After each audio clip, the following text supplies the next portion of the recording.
Good afternoon, everyone. I am John Mann, Director of Education for Lakeside, and for today we are very fortunate to have Jody Broush with us. Jody is president of the Tri-Motor Heritage Foundation, a nonprofit 501c3 charitable and educational organization devoted to perpetuating America's aviation heritage through building, preserving, and maintaining a flying 1929 Ford Tri-Motor aircraft. Jody holds a commercial pilot's license and has over 3,000 flight hours in various types of aircraft, including the Ford Tri-Motors.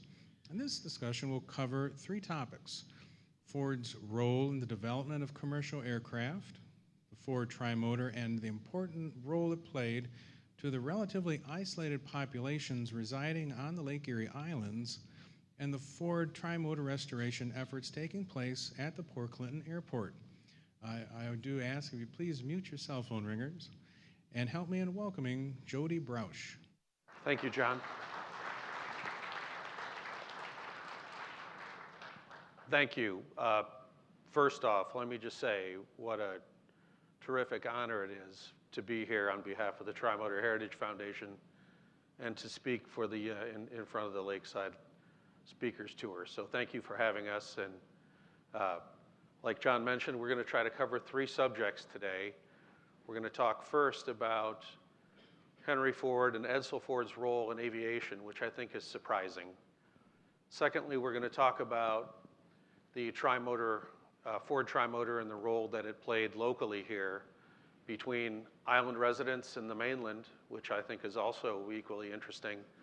And then lastly, we're going to talk a little bit about the restoration efforts that are underway right at the Port Clinton Airport to preserve this unique and romantic history. So without further ado, I also want to mention that I have found in giving these presentations that it's best not to have just a one-way conversation. So if someone has a question as we're moving along here, please feel free to interrupt or raise your hand or what have you so we can actually have, I think, a great discussion. So with that, I'd like to start the presentation.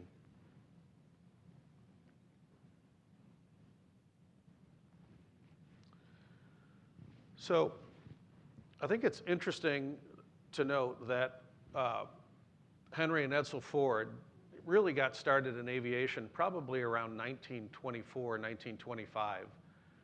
They met a gentleman by the name of William Stout. And Bill Stout was a bit of an aviation experimenter. He was a member of the Detroit Athletic Club where he met Edsel Ford. And he managed to talk Edsel Ford into coming out to his airport to take a look at an airplane that he designed called the Pullman. Actually, it was called the Air Sedan, later called the Pullman. It was a little four-place, single-engine airplane. And the interesting thing about it is it was made of metal, kind of an aluminum, if you will.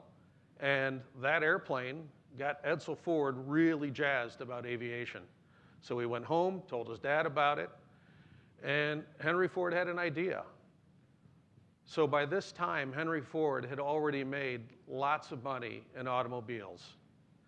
And he was sort of looking down the road, and he realized that aviation perhaps was the next great transportation breakthrough. And he wanted to be a part of it. So most people don't realize this, but the Ford Tri-Motor was actually instrumental in starting most of the major airlines. In fact, it was the backbone of the airline industry starting in the 1920s.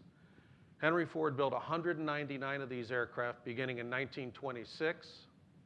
The last aircraft was built in 1933. But early on, and I mean early on, starting in 26, Henry Ford started selling aircraft to places like TAT, which is the predecessor of TWA, Trans World Airlines. And the lower one here on the lower left, that's American Airlines. They started with a Ford Tri-Motor. And the upper right, that's Northwest Airlines out of Detroit and Minneapolis, St. Paul. That started with a Ford Tri-Motor. And then the lower right, United Airlines. And so many others. If you think about it, it probably started with a Ford Tri-Motor. Continental Airlines is an example, and as you'll see later, Aeromexico also started with a Ford trimotor.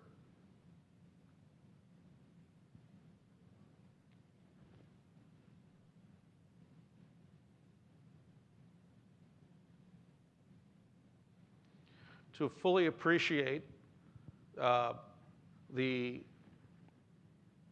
airline industry and the genesis of the airline industry, I'm having just a little trouble with my, bear with me for just a moment.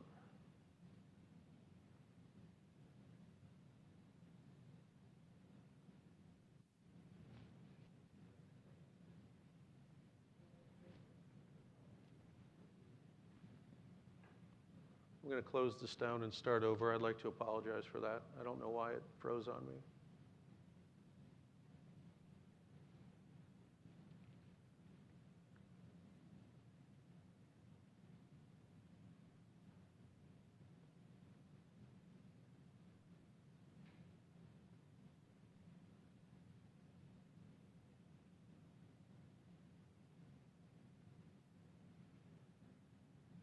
There we go. Okay. So let me catch up to where we were.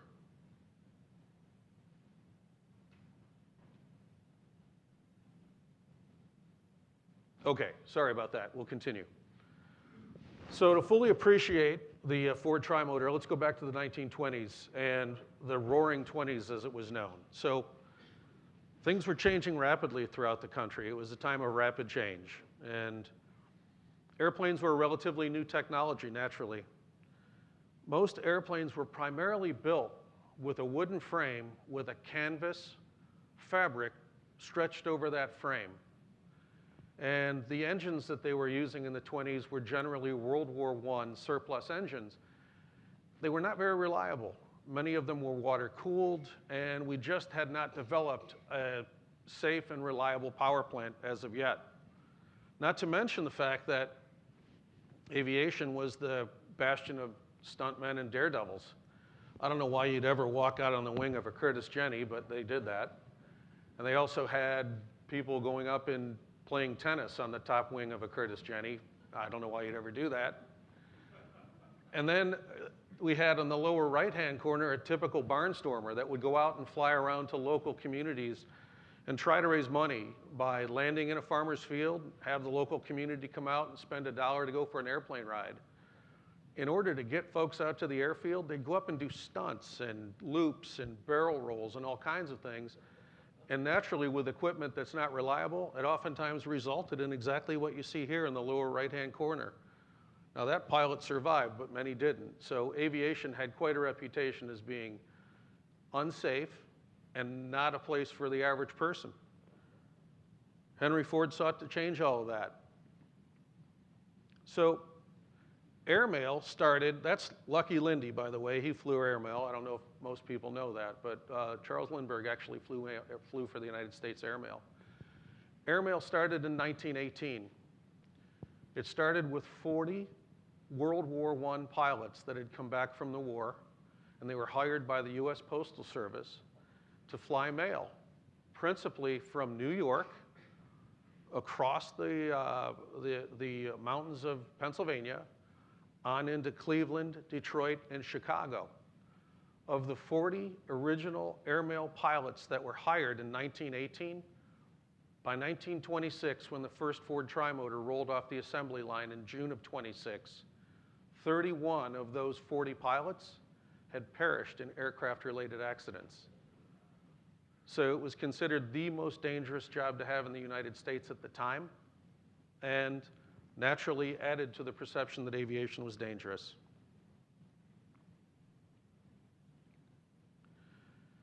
As I mentioned, Henry Ford sought to change all that. He had a vision. He thought aviation was safe, or could be made safe. So old Henry Ford decided that he and Edsel would sponsor something called the Ford Air Reliability Tour. And he sponsored a number of them from 1925 to 1933. The first one was held in September of 1920, what did I just say?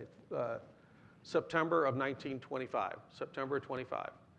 So the first one was held in September of 25, where he invited aircraft and aircraft owners from all over the world to come to Dearborn, Michigan, to demonstrate the reliability of their aircraft. They would fly an 1,800-mile closed course. They would stop in 13 cities, and it would take 6 days to complete the course. Of the 20 aircraft that entered, 17 actually were able to lift off of Dearborn, so 3 couldn't even take off. 17 aircraft made the 1,800-mile trek over the 6-day period, and 11 of them scored a so-called perfect score. Now, that perfect score was based on a complex formula that was based on the aircraft's weight, the amount of weight it could carry towards its weight as compared to its weight, and then the amount of horsepower and how quickly it could get off the ground and how quickly it could land. Like I said, it was a complex formula, but of the 17 that actually made the route, 11 of them finished with a perfect score. This is before the race. You can see the old Greenfield Village in the background there, or the Henry Ford Museum. This is Dearborn, and this is the Henry Ford Airport. These are many of the entrants. As you can see, they're all mostly biplanes, and they're all of fabric and wood construction, as I mentioned earlier.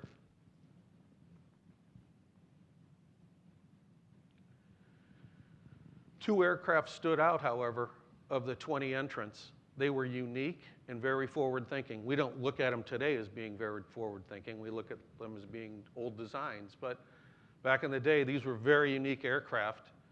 This aircraft is a Fokker F7. Be careful how you say that. It's a Fokker F7. It's a Dutch aircraft. The aircraft on the right is a Junkers F-13. The Junkers was built in 1919 originally. It was built in Germany. And you can see that, you can barely see it. I don't know if you can see it from back there, but this had a corrugated aluminum skin. And of course, the Fokker had a three-engine design, but the drawback of the three-engine design was that it was, again, a wooden airframe with a canvas stretched over that airframe. So Henry Ford thought these two designs were particularly interesting. This is the end of the race, October 4th, 1925. The entrants started referring to it as Lake Ford instead of Ford Airport because they had a ton of rain on the day of the ending of the race. And 35,000 people attended this airport on that morning to watch the aircraft return. 35,000 people, that's amazing. And the weather sort of set back the arrivals, but they did eventually arrive.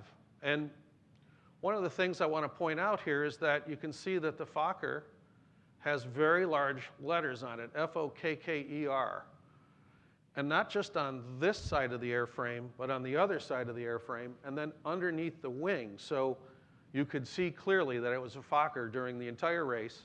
And in fact, Anthony Fokker was very arrogant and very brash, and he had the nerve to fly over Henry's house, Henry Ford's home, at a very low altitude to let him know that he was there. And to the consternation of so many of the other entrants, because other aircraft like Ryan Aircraft and Curtiss Aircraft, their I guess you'd say their trademark was very, very small on the tail of their aircraft. Fokker didn't care about any of that. He just wanted to be recognized, and many of the other pilots were referring to it as the Fokker publicity tour. Old Henry Ford had the last laugh, though, and let me tell you how. I think this is maybe the most fascinating part of the Henry Ford story. The day before the race, he actually held all the air crews and all of the mechanics for each of the air crew held a party in their honor at his house at a place called Fairlane, which was the name of his home near Dearborn, Michigan. And the evening before the race, he had everyone over to his house, and he entertained them with live music and dinner and, of course, alcohol.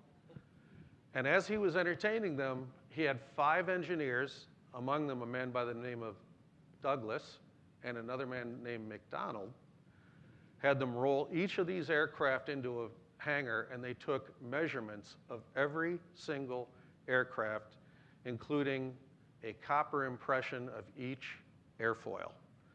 Now, why did he do that? He did that so that when these aircraft returned, he would have exact dimensions of every one of those aircraft to actually build his own.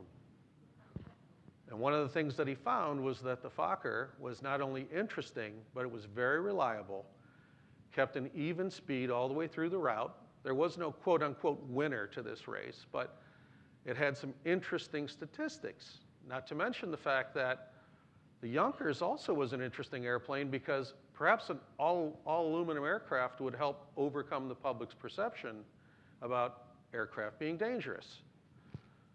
So in June of 1926, Henry Ford rolled the first Ford Trimotor off the assembly line in Dearborn, Michigan.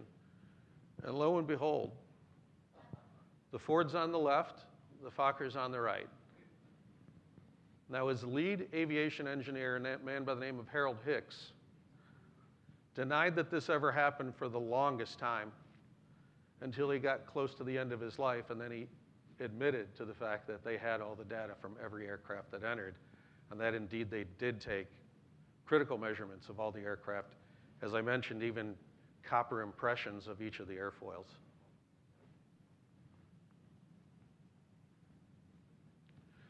So this is an advertisement from Aero Digest in 1929, 3 years after the first Ford Trimotor. This actually is the inside of not a Ford Trimotor, but it's the interior or the cabin space of a Fokker Trimotor. And the reason I brought it here, added this to the slides, is because I think it's interesting that in Aero Digest they would actually say multi-motored airliners. This is the first time the term airliners is used that we're aware of. Like this will soon link every part of the civilized world. Now, if you look at the chairs are wicker. And you can see that there are no seat belts. Seat belts were actually an option in aviation until 1936. An option. And in fact, in many designs, the wicker seats were not held to the floor of the aircraft using a nut or a bolt. In many cases, they were held in cups and actually not fastened to the floor in any way. So that you can imagine in turbulence, it might be a very difficult ride. They did eventually fasten the seats to the floor of the aircraft, but I just think that's a really interesting picture. It says a lot.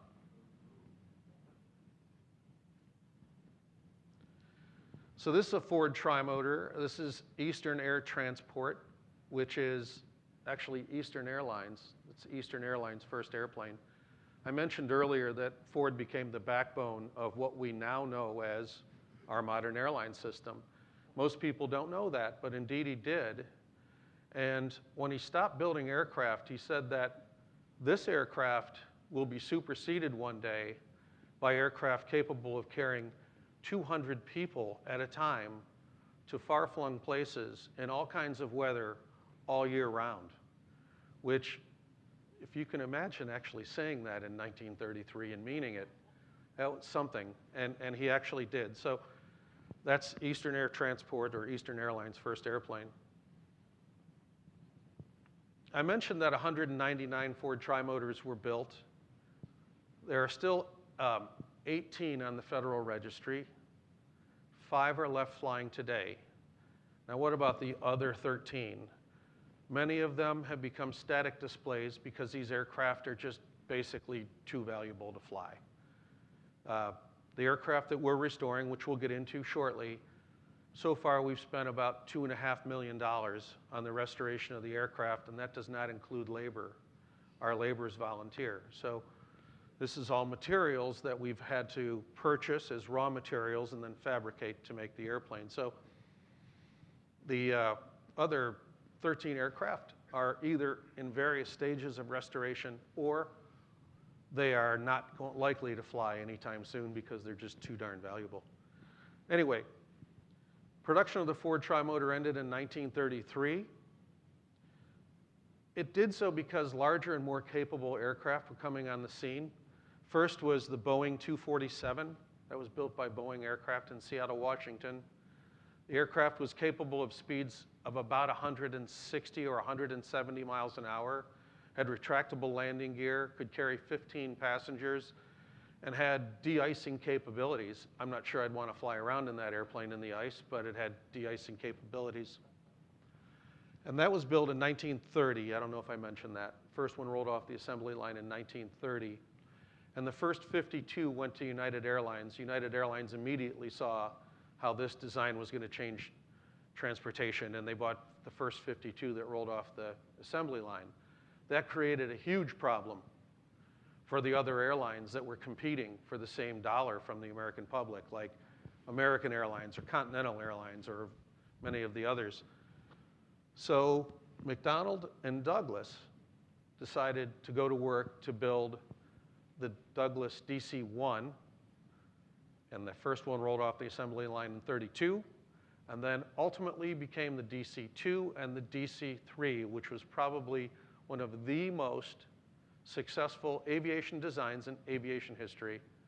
In fact, played an enormous role in World War II. So that was the end of production for the Ford Trimotor. In truth, there are probably other reasons why the Trimotor ceased production.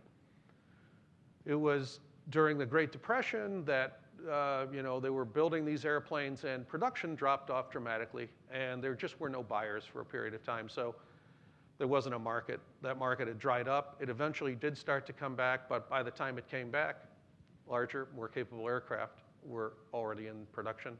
That's number one. And number two, a man by the name of Harry Brooks, who was probably as close to a son as you can be for a man who wasn't your son. It was Henry Ford's first test pilot.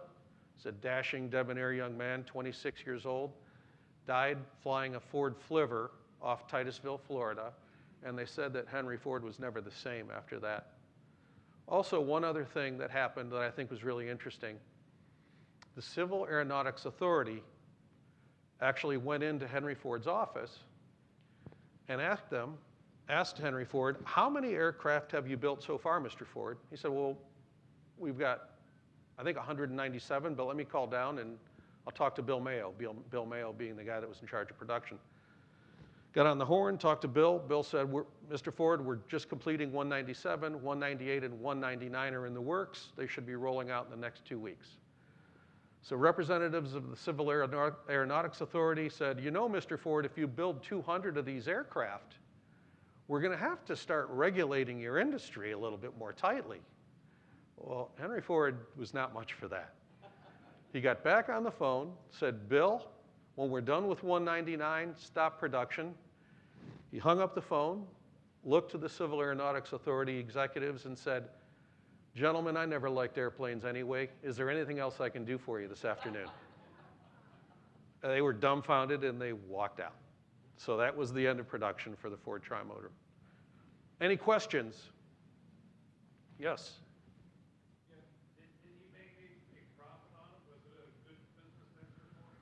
So I forgot to mention, each of these aircraft were about $55,000 each new off the assembly line. When they started, about $50,000 in 26, and as they gradually brought production up, about $55,000. Yes, it was profitable. However, it was one of those things where I think Henry Ford was more of a proof of concept guy. I don't think he ever intended to be, a large producer of aircraft. But I think he had a vision that he wanted to fulfill. That's a really good question. Any other questions? Yes, sir. Yeah, you mentioned about the differences, or at least the need to go to an aluminum or a metal type aircraft. Yes. What were the disadvantages to the old wood and canvas? That's another excellent question. Anybody remember Newt Rockne?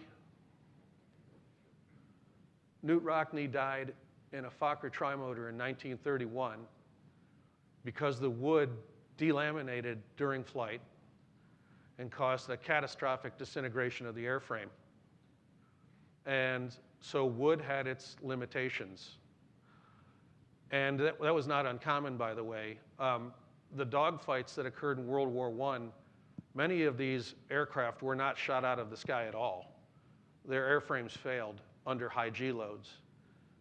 And as a result, there had to be a better way to do this. And so it just happened that Bill Stout met Edsel Ford at the Detroit Athletic Club, and sort of this strange alchemy developed. And then, of course, the Junkers design, Fokker design, and Henry and Edsel Ford just thought, hey, we can build a better mousetrap. So that's how that evolved. Yes, sir. At one time, around here, you could pay to fly in one of these. Yes. Is that ever going to come back? Yes. So there's an aircraft. So the question was, at one time you could pay to go for a ride in a Ford Trimotor. Is that ever going to come back? And yes, the answer to that question is yes. The Experimental Aircraft Association out of Oshkosh, Wisconsin, does an annual air tour where they fly from city to city all over the country, primarily during the summer months up north, and then they go down to the southern states, Florida, Arizona, New Mexico, and so forth, during the winter months, and you can pay to go for a ride on those aircraft. There's also an aircraft out at the Liberty Aviation Museum, owned by the Liberty Aviation Museum, which is a Ford Trimotor. It's a famous Ford Trimotor in its own right, and that aircraft from time to time does rides also on weekends. I don't really know anything about their schedules. Their schedule seems a bit, I don't know, here and there, dot and dash. They do give rides. So yes, you can still go for a ride in the Ford Trimotor. What we want you to do is come out and go for a ride in our restored Ford Trimotor. That's what we want you to do. When? But we'll get that. We'll get to that. We'll get to that. So, yes. How many companies were producing aircraft when Ford stopped producing? How many companies besides Boeing? That's a really great question, and I can't answer that except to say lots. So this new science of aviation was developing rapidly, and it's almost like people were experimenting in their barns. And people like Clyde Cessna and Mr. Stearman and Douglas and so many others, Ryan Aircraft out of Los Angeles, California, I guess Long Beach, California, Jack Lockheed, so many others were experimenting and developing aircraft, and many more that we don't even remember. Like there was an aircraft manufacturer in Cleveland, Ohio called Great Lakes Aviation that they were building airplanes. There was a company out of Troy, Ohio called Waco. They were building WACO. A lot of people call it Waco, but it's Waco. And they were building biplanes out of Troy, Ohio. So great question, and I really don't have an answer except to say they were all over the place. Sort of like at the beginning of the personal computer revolution, everybody was building personal computers, then it eventually narrowed down to a handful of companies that could do it and do it well. And so by the 1930s, there were a handful of companies that could do it and do it well.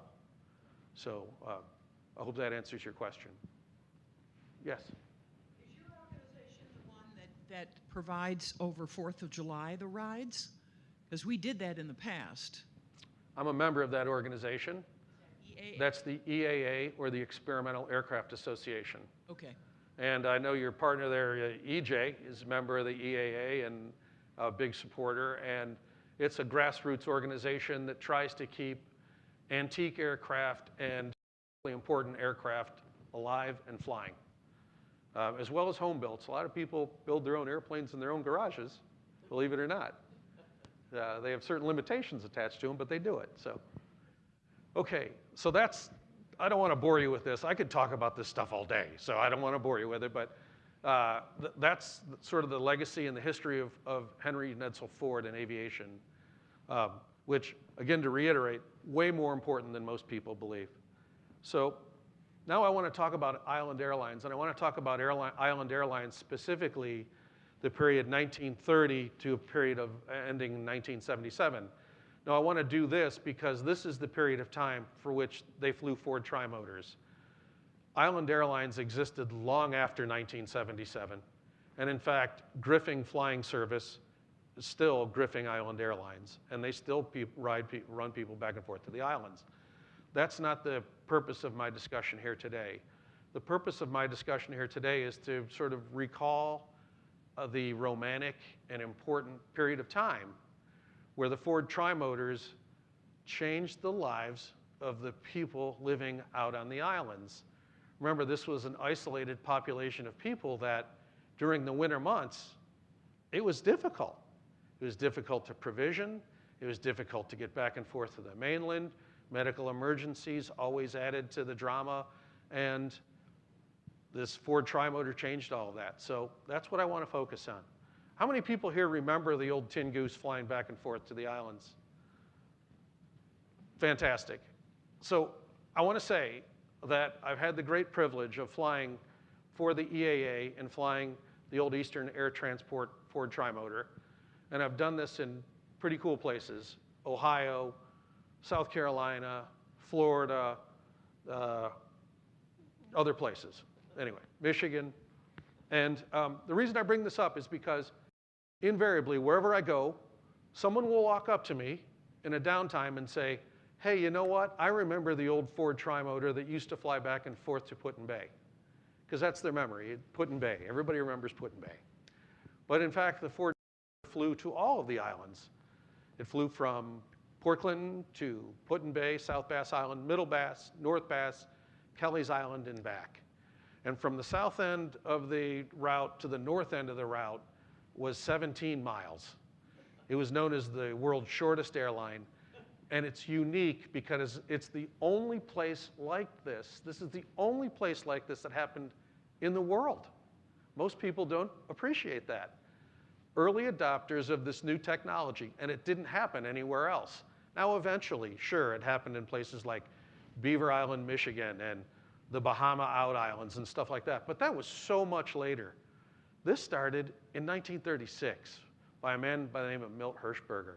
So I want to talk a little bit about that today.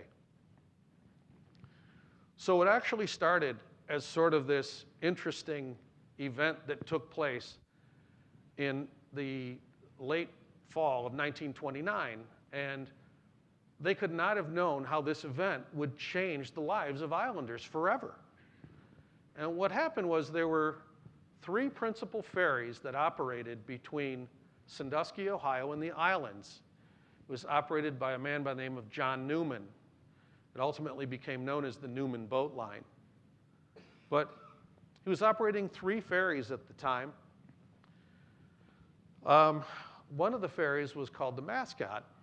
And on December 11th of 1929, on a particularly cold early December day, it was going from Sandusky over to South Bass Island, and somewhere near Kelly's Island hit something. They suspect it was an early ice flow brought about by the early cold weather, and the boat started taking on water. And it foundered near Kelly's Island. They tried to make a run for Kelly's, and it eventually foundered near Kelly's. That left the islanders with a big problem. They still had lots of grapes to get off the island. They still had lots of preparation for the coming winter. And of course, they had cargo going back and forth that they needed to get to and from the islands before the closing of the winter season. So an enterprising guy by the name of Milt Hirschberger, who actually first tried to start an airline in 1928 by landing on the ice. Nobody wanted, strangely enough, no one wanted to get in his airplane on a frozen lake and get in that airplane and fly to the mainland. But he was an enterprising guy, and knowing that the Mascot had foundered, he thought, this is my chance. So he took out a lease with the Gypsum Company, which is now the Port Clinton Airport, or Erie, Ottawa Regional Airport. And they leased property on South Bass, Middle Bass, North Bass, and Kelly's Island. And he started flying back and forth in the fall of '29, taking up the slack from what had been left by the Newman Boat Line and the Mascot foundering. This is the airplane that he did it in. This is a Waco Model 9. That's an OX-5 engine. I wouldn't fly an OX-5 engine if I had to, not on a bet. Extremely unreliable, but they were everywhere. This is a post-World War I aviation that was available, but notice the radiator. It was water cooled, strangely enough.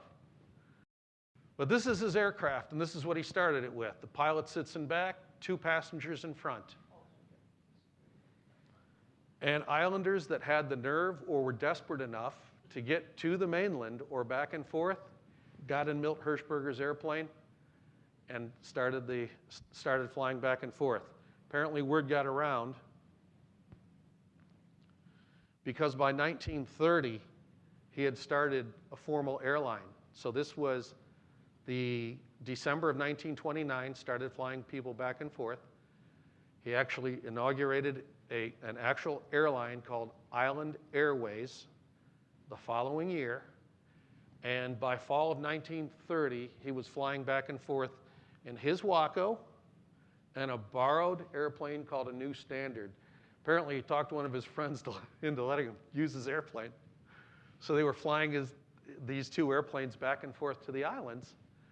These are 2 of the pilots and 1 of the mechanics. We believe this picture was taken in the spring of 1931. And this hangar is still there on South Bass Island if you've ever been to the airport. So it's still there. Look at all the mud.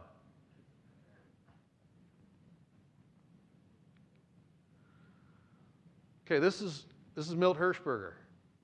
He's the man that started it all. So Milt learned to fly in 1923.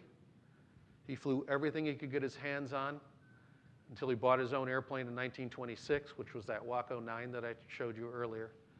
And then started flying everything, passengers, cartage, whatever he could get in his airplane, whatever. If somebody would pay for it, he'd fly him to the mainland or vice versa. And then in 1936, he caught wind of a Ford trimotor that had crashed in Pittsburgh, Pennsylvania. Now, he could not afford to buy a Ford trimotor at that time, which was about $50,000, and he couldn't afford to do that. But he could afford to buy a crashed airplane in Pittsburgh, Pennsylvania. November Charlie 7584. That was the first airplane that Milt Hirschberger bought. He fixed the airplane with some enterprising friends and paid $2,500 for the wreck. Forgot to mention that in 1931, he actually got a mail contract which sustained him between 1931 and 1936. So he got a mail contract to fly from the mainland and deliver mail to the islands. In 1936, October of 36, he flew the first Ford trimotor to Put-in-Bay, which was his home base, or South Bass Island. He taught himself to fly the airplane. Apparently, he'd read a number of books, had read everything that he could find on how a Ford trimotor flies, brought it back from Pittsburgh, landed at South Bass, and spent the next few days teaching himself to fly it. And then guess what? He started taking passengers.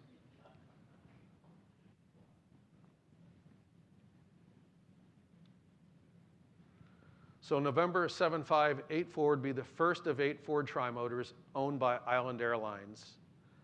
Now, 8 Ford trimotors were actually on the rolls of Island Airlines between 1936 and 1977.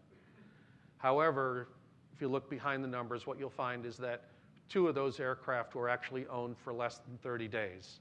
And what I suspect happened was Milt Hirschberger, like everybody in aviation, is always living on a shoestring, and he probably found a way to buy these aircraft cheap and turn them over to a third party and make a buck. So 2 of those he probably just bought and turned over to try to make a few dollars. But 6 actually flew regular yeoman's hours between Port Clinton and the islands. Incidentally, November 7584, which is an aircraft I'm going to show you in just a moment, November 7584, which is the aircraft here on the right, was the first aircraft purchased by Island Airlines and the last airplane to be sold by Island Airlines in 1985. And it flew 7 days a week, every single day, like 5 trips a day between 1936 and 1977.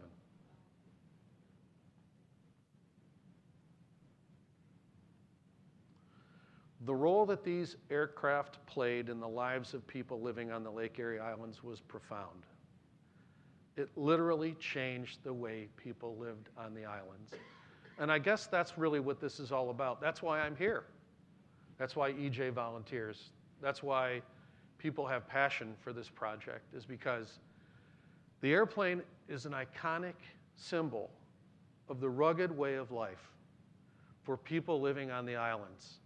You can only imagine what it must have been like to live on the island in 1940 and getting back and forth. And the first person to jump in Milt's airplane in 1930 saying, I got to get off this island. Hell yeah, I'll get in your airplane. So it changed the way people lived. And the old Ford served as airmail planes. They served the role as a school bus.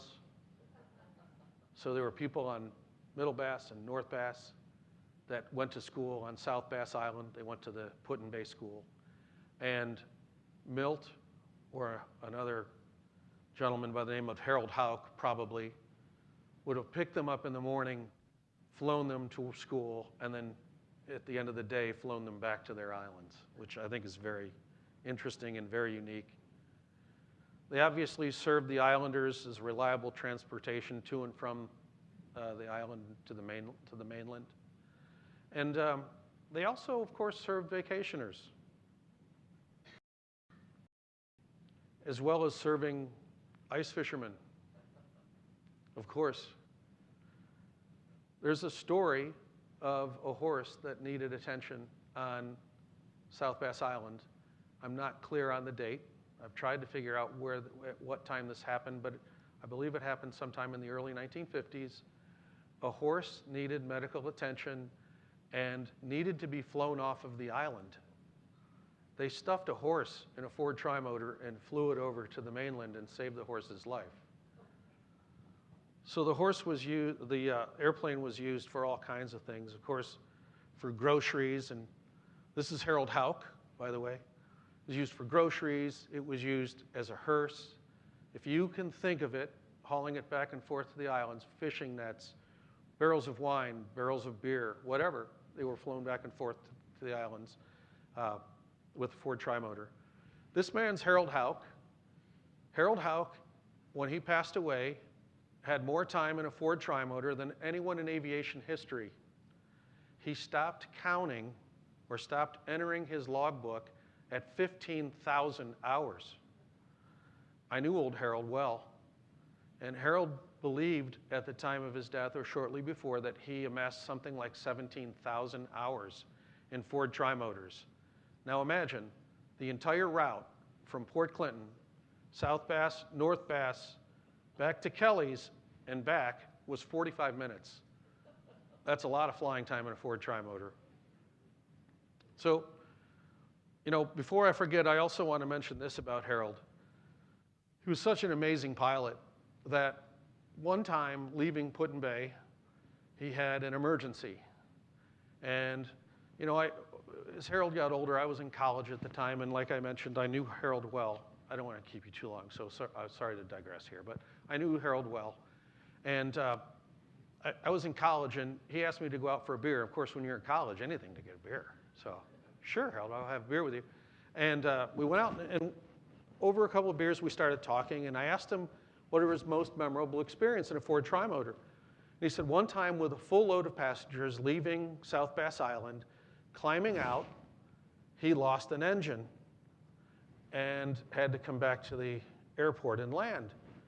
And I said, Harold, it had 3 engines. That's no big deal. I'm sure it was an emergency, but I'm sure with the amount of time that you had, that wasn't that big of a deal.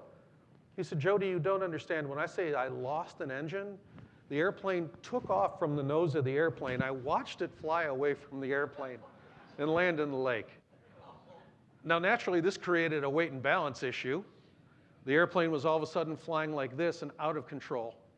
He got everyone out of their seats and moved them forward to get the CG forward and was able to successfully bring the airplane back to South Bass and land safely, and no one was hurt. In the history of aviation, Island Airlines, there were 3 accidents. The first accident happened in August of 1954. That was on Kelly's Island. A man by Rosie Rosendahl on a Sunday morning apparently tried to Zoom climb the airplane. As I understand it from people that would know, he was not happy that he was called into work that morning. Didn't want to work, but he had to work anyway. A Zoom climb is when you get up airspeed and you pull back on the yoke real hard and kind of make the airplane climb rapidly. So apparently he tried to do a Zoom climb. The airplane stalled and came right back down. 3 people were injured, no one seriously, but the aircraft was totally destroyed. When I was a kid growing up, I used to spend a lot of time with family on Kelly's Island. And there used to be a swimming hole on Kelly's Island called the Blue Hole. Anybody remember the Blue Hole? So the Blue Hole, there was a story that said there's an old mail plane in the bottom of the Blue Hole. And I used to think, wow, one of these days I'd like to know what that airplane is. Well, many years later, I got involved with the Tri-Motor Heritage Foundation, and I found out through research that's actually the fuselage of the aircraft that crashed in 1954 on Kelly's Island. So islanders, sick of looking at this heap at the airport, put it on a cart, took it to the Blue Hole, which was a deep swimming hole, an old quarry, and dumped it in, and that's where it sat for the longest time. The wings were removed from the airplane and actually hung up eventually over at Put-in-Bay, where they were used as spare wings for other aircraft. So anyway,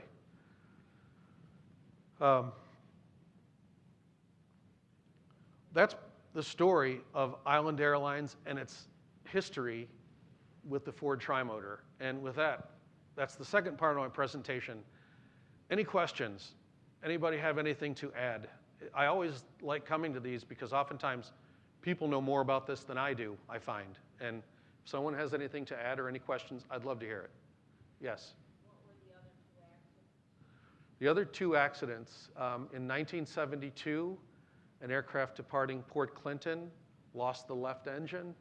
The aircraft made an emergency landing back at Port Clinton. Actually, it wasn't much of a landing. It was a departure, lost the engine, brought it right back down, and the aircraft was badly damaged in that accident. Again, no fatalities, but the aircraft was badly damaged, and there were some injuries, none life-threatening. And then the third accident was the accident that ended Island Airlines. On July 1st of 1977, November 7584, the aircraft that I showed you earlier, took off from South Bass Island. All 3 engines quit simultaneously, and the aircraft came right back down in an emergency landing, and the aircraft was destroyed. It was eventually sent up to Kalamazoo, Michigan, where it was restored, and the aircraft was brought back here in 1980, completely restored by a man by the name of Maurice Hovius, who's actually been engaged in the restoration of the aircraft that we're restoring. Maurice is known as the godfather of Ford Tri-Motors. Anybody that knows anything about Ford Tri-Motors or anyone has a question about Ford Tri-Motors, Maurice is the guy to go to. He knows everything about their construction. He rebuilt that airplane, brought it back here in 1980, but the FAA would not allow that aircraft to be used in air taxi operations any longer. So it was eventually sold by Island Airlines, and that was the end of the era for the end of a romantic era for the Ford Tri-Motor here for the Island Airlines. Yes, ma'am.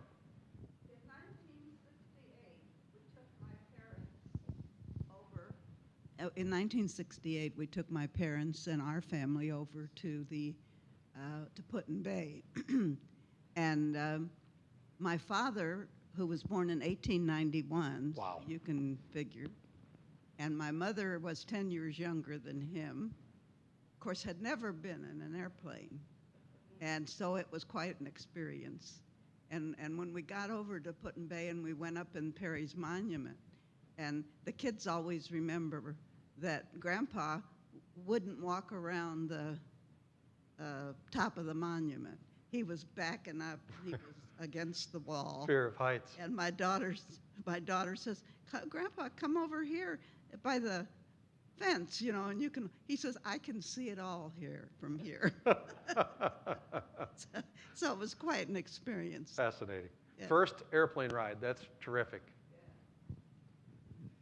It must then have been 1976. My wife and my 4 children and I flew over in the morning and back in the afternoon to from the mainland to South Bass. Yes. I remember the plane well. My youngest son screamed the whole way.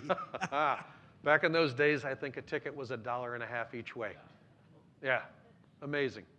And your story is told all over the country. It's amazing how people are attached to this airplane almost regardless of where you take a Ford Tri-Motor. Someone has a story about the mainland and Put-in-Bay. It's amazing. Okay, so I'll just leave you with one last fact on Island Airlines, and that is between the years of 1946 and 1951, there were four Ford Tri-Motors flying simultaneously for Island Airlines. And it was the perfect design for this application. Had an enormously thick cord, could get off the ground quickly, and carry an awful lot of baggage and people and whatever you could throw in it, the airplane would get off the ground. So with that, if there are no other questions or comments, I'll just continue. So I want to talk a little bit about, this is commercial time, right? So I'm going to just tell you a little bit about our restoration. So we're a 501c3, not-for-profit. We exist on the kindness of donations, and our goal when we're done is to have one of the original 8 Ford Tri-Motors here at Port Clinton Airport in perpetuity. We are giving this to the community. No one will own this except for the foundation, and the foundation's charter says the aircraft must remain here in perpetuity. Our goal is to actually do living history rides. Now, under current regulations, and without boring you too much, under Part 91 of the FAA regulations, we will be allowed to take off from a host airport, fly within a 25 statute mile radius, and return to the airport where the aircraft departed, which is perfect for us. We can take off from Put-in-Bay, fly the exact route that Island Airlines used to take, and return to Put-in-Bay, or we could take off from Port Clinton and fly the exact route and return to Port Clinton. So we intend to do living history rides to the public once the aircraft is done. So the foundation was founded in 2008, incorporated in 2008, and received not-for-profit status in 2011. Our volunteers come from all walks of life with all skill sets. Here's a few of our volunteers. We have probably had 50 or 60 volunteers throughout the time frame. So we started working on this in 2004. I came aboard in 2008, and we've been working on it steadily ever since. We have right now a core volunteer group of about 16 people. As I mentioned, they come from all walks of life. We have one gentleman who is an FAA certified airframe mechanic. His background is with the United States Air Force. He worked on B-52 airframes and C-135 refueling airframes. Very talented man. He's taught our volunteers how to build an airplane. There have been many cases where he's had to redo some of our volunteers' work, but we've made steadily great progress restoring the airplane. I don't know if any of you know George Tyler. He's a resident here at Lakeside. George is a retired corporate pilot. He was chief pilot for KeyBank for many years and BP for many years, and then Dow Chemical. And George has flown everything under the sun. He's a volunteer and a great supporter. This is a gentleman named Scott, and that's Tracy. And they're installing the left engine in this photo. This is another gentleman basically installing the interior, taking measurements to install the interior. That's Joe. I should probably mention his name. So it's our intention to create as closely as possible the original Ford Tri-Motor that flew for Island Airlines, but with some safety improvements. no wicker seats. The seats will be attached to the floor. You'll have seat belts, and each seat will be tested to a 10G pull. In addition to that, the airplane will undergo rigorous testing on a continuous basis. So we're hoping you will come out and fly with us, because the airplane will be, I think you'll see, rather amazing. How many people have gone out to see the Liberty Aviation Museum and the Ford Tri-Motor restoration so far? Oh, that's great. I'm so glad to hear that. Thank you for coming out, by the way. So a completely restored and flying Ford Tri-Motor is our volunteers' gift to the local community, as I mentioned. All of us feel strongly about giving back, number one, but we also feel strongly about the importance of keeping this iconic aircraft alive. This is us last summer painting the aircraft. This is what the paint job looks like. As many of you can recognize, it's the Island Airlines livery, the red, white, and blue paint scheme, which was put in place in 1974 to commemorate the 200th anniversary of the United States. And it was painted this way in 1974, and it's the livery that everyone remembers. So we decided we would go back with that livery. This is the aircraft a couple of weeks ago. You can see we're almost done. The engines have been installed. The propellers are now installed now on engine number 2. These wings today, these wings are completed. They're covered here in this photo because we're painting them. Today they were literally rolled out onto the taxiway in preparation for painting. So what we'll do is we'll paint the wings, and then we'll put the airplane up on its landing gear with the wings attached. The goal is to do that by October 1st of this year. And we hope to turn props on this engine, start the engines, between now and the end of November. So the aircraft is very close to flying. Then we'll, what they call, fit the aircraft out over the winter months. That's completing the interior. And then we hope to fly it next summer. We'll do high-speed taxi tests and then maybe fly it in May or June, something like that. That's Doug Moore. He's the chief mechanic that I mentioned earlier. That's Ed Rush. He's a clown. He's acting like he's starting the engine. And that's Scott. All three of these guys have been instrumental in the progress of the airplane. I'm not sure who that guy is, but that's the, I was tasked with building the instrument panel. Now that's very close to what the instrument panel would have looked like in 1936 when the aircraft was purchased. There are some updates though, so it'll look original, but we'll have, believe it or not, behind the instrument panel some connectivity. So on our iPad or to the flight crew, whoever's flying the aircraft, can look at their iPad and they'll have GPS, they'll have current weather, they'll have traffic, weather avoidance, all kinds of cool stuff just to increase safety, but to keep the aircraft looking as original as possible. That's the completed instrument panel. That's what it looks like. This is the aircraft up on its landing gear. Again, Doug Moore, proud papa. Now, I want to just tell you a little bit about the airplane that we're restoring. Like I said, I'll do this quickly. This aircraft that we're restoring was actually built in Dearborn, Michigan, rolled off the assembly line on April 8th of 1926. I'm sorry, 1929. It was delivered to Mexico City on May 1st, 1929, and this aircraft was Aeromexico's first airplane. So this is the aircraft that started Aeromexico. In 1936, it was sold to Pan American Airways, a man by the name of Juan Trippe. Juan Trippe was kind of like the Howard Hughes of his day, swashbuckling, debonair dude that was really into aviation. He started Pan American Airways. This airplane for Pan American Airways flew the route between Key West and Havana between 1936 and 1946 for roughly 10 years.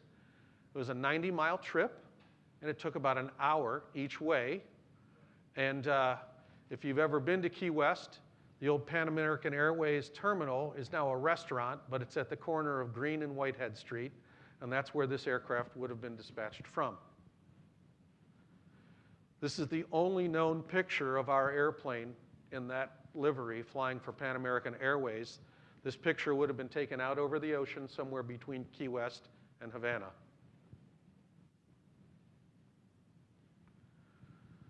So this is a typical Island Airlines airplane. This is the one that crashed on Kelly's Island in 1954. The only reason I'm showing it is because it's the only 5AT that we have a picture of, which is similar to the airplane that we're restoring.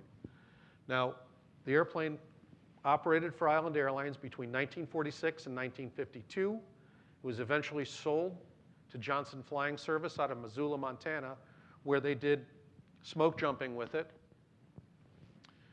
This is a typical smoke jumper. What they would do is they'd fly behind a forest fire. These guys would jump out of the airplane with a parachute, picks and shovels, tried to build fire breaks.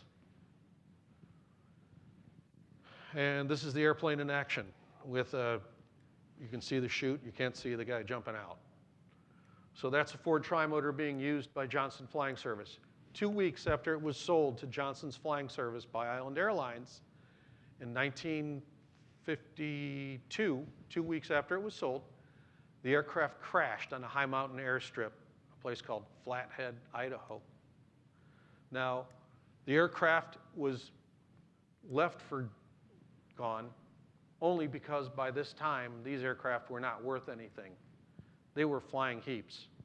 And so they were left there until it was recovered in 1984 by this Maurice Hovius character who took a flatbed out there, paid $1 to get the paperwork, and then brought it back to Kalamazoo, Michigan. In 2004, he donated it to the Trimotor Heritage Foundation. And we were naive enough to think we could rebuild that airplane, but of course, it was in such a state of disrepair. We had some components that we could use, but basically we reverse engineered the entire aircraft. That's why it's taken so long to build it.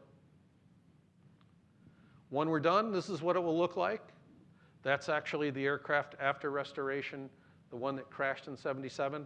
That's the aircraft in 1985 leaving Port Clinton for the last time after it was sold.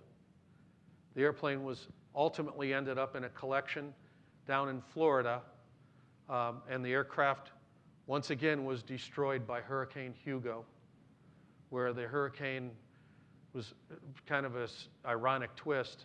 The aircraft was moved to an old Air Force hangar in South Florida. Well, can't remember the name of the Air Force base, but it's south of Miami. And they thought the airplane would be safe and sound there. And Hurricane Hugo was a dead hit. The eye went right over that airport and destroyed that airplane. So 7584 no longer exists. But next year, with any luck, we'll have an airplane to fly. And like I said, it's our gift to the community, and we're proud to do it. So with that, that's the end of my presentation. I'm happy to take any questions, and I want to thank you so much for listening.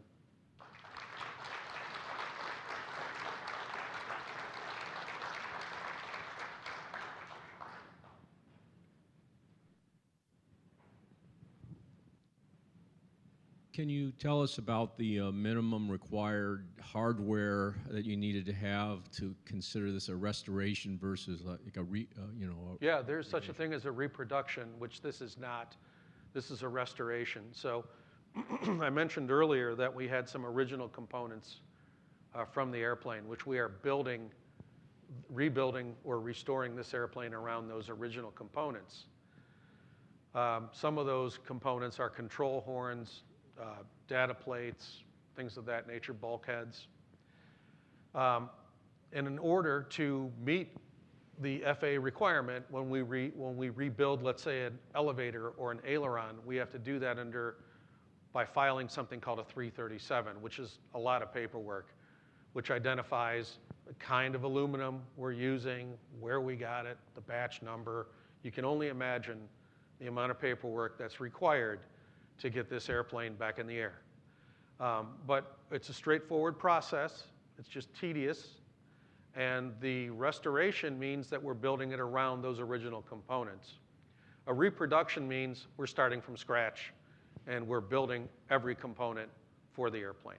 So that is not what we're doing. We're restoring this aircraft. Yes, sir.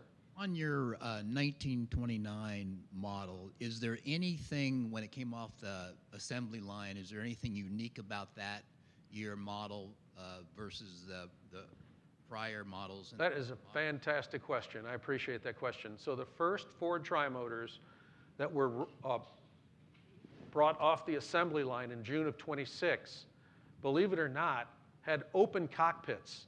There were 2 half-moon windows on the first, at least the first 3 Ford Trimotors. No one's really clear as to how many, but the first 3 were open cockpit. And the belief was in June of 26, that a pilot could not safely fly an airplane unless he could feel the slipstream. So they were built with these open cockpits, and of course the rear of the aircraft, the cabin, was enclosed. Ultimately, those aircraft were retrofitted to have enclosed cockpits. There were 2 styles of Ford Trimotors that were successful designs.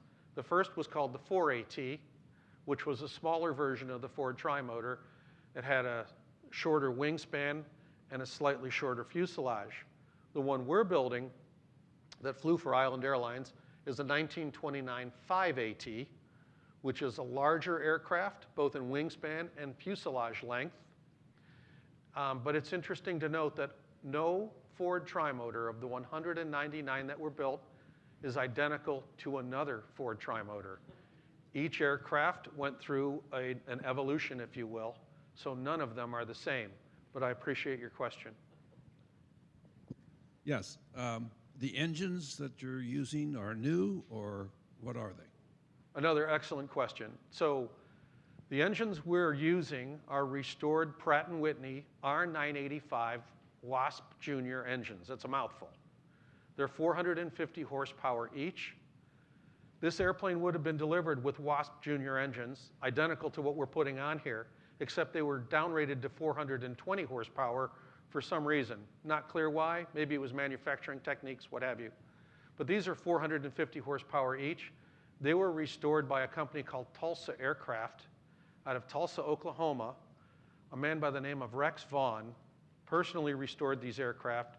Rex is the world's foremost authority on the overhaul of these aircraft engines. And if you come out and look at these engines, they're absolutely beautiful. They look like little pieces of jewelry. Actually, I should say big pieces of jewelry. They have a time before overhaul of 1,500 hours, which means that we ought to be able to fly these engines, if we take care of them, for 1,500 hours before we need another set. An overhaul is an $80,000 proposition, and the propellers are brand new Hamilton standard propellers. They're $30,000 each. So the power plants are as perfect as we can get them for reliability's sake and for safety's sake. Everything we've done with this airplane is to try to make it safe for the flying public, and we're dead serious about it. So thanks for that question. Can you tell me how many Ford Trimotors are currently flyable? That's a matter of conjecture, and I'll tell you why. There's an airplane up in Ypsilanti, Michigan right now that is perfectly capable of flying. However, the brake system was modified, and as a result, they don't fly the airplane, and they won't fly it until they figure out the brake system. There's another aircraft in Kalamazoo, Michigan. The Air Zoo owns it. Anyone ever been to the Kalamazoo Air Zoo? Wonderful museum. So I've had the great pleasure of flying that airplane as well. That Ford Trimotor is airworthy, but it's been rolled into the museum and may never fly again because the value. It's just incredibly valuable. So what we're finding is many of these Ford Trimotors are actually being put away in static display at these museums because the owners or the benefactors are so worried about the potential loss of the aircraft. We don't feel that way. We feel strongly that these aircraft need to be flown. That's why we have them. And we'll train and fly carefully and present this airplane as a flying aircraft because that's what we want to do. So is there a pilot and a co-pilot, or The question is there a pilot and a co-pilot? So we are actually filing to have the aircraft be single pilot operation. Right. Now, under certain circumstances, we probably will use 2 pilots, but we're hoping that we can get certified for single pilot operations. Here's why. The aircraft's like a big Piper Cub. It's not difficult to fly. It's slow. There's 3 memory items on a Ford trimotor. If you're a pilot, you're familiar with memory items. There's 3 memory items on a Ford trimotor. Climb out at 85 miles an hour, pull the throttles back to cruise at 85 miles an hour, and make the approach at 85 miles an hour. So it's not complicated. It's just, fear of loss, really. So we hope to get certified for one. That's a great question. Thank you. I believe one of the Island Airlines planes was out at Balboa Park in San Diego. At least that was my understanding in their museum out there. Do you know when if that's true, do you know when that plane was here? And do you know if that's, I know it's inside, but is it able to fly if it had to? I'm not clear on that. Rather than, I don't know the answer to that question, but I'd be happy to research it for you. If you'll give me your name, if you come up after the presentation, and I'd be happy to do that research. I have the data, I just have to go through it. One last thing I want to mention, and this is pretty cool. Henry Ford was scared to death to fly. And once in a press conference, somebody asked him, a newsman, Mr. Ford, if you're so sure that the Ford trimotor is an airplane safe for flight, why haven't you flown in it? And he responded, I will fly when Charles Lindbergh is my pilot. So, in August of 1927, Charles Lindbergh flew into what is now Selfridge Air Force Base in the Spirit of St. Louis. And Henry Ford was offered a ride in the Spirit of St. Louis, which of course was a single-seat airplane. Charles Lindbergh got him a board and a pillow, and he sat on the armrest of the Spirit of St. Louis and went for a ride around Detroit, including a flight over his home, Fairlane, and went back to Selfridge, which I think is Mount Clemens, Michigan. And the reason that's interesting is because he was the first person to go for a ride in the Spirit of St. Louis after the famous transatlantic flight. Now, on that same day, Henry Ford got into a Ford trimotor with this gentleman, Harry Brooks, that I mentioned earlier, at the controls, Charles Lindbergh in the co-pilot seat, and he and Edsel went for a ride in his Ford trimotor, and it's the only time he went for a ride in his own airplane. So I just think that's an interesting fact. So any other questions? Thank you very much, Jody. Thank you so much for your time. Thank you.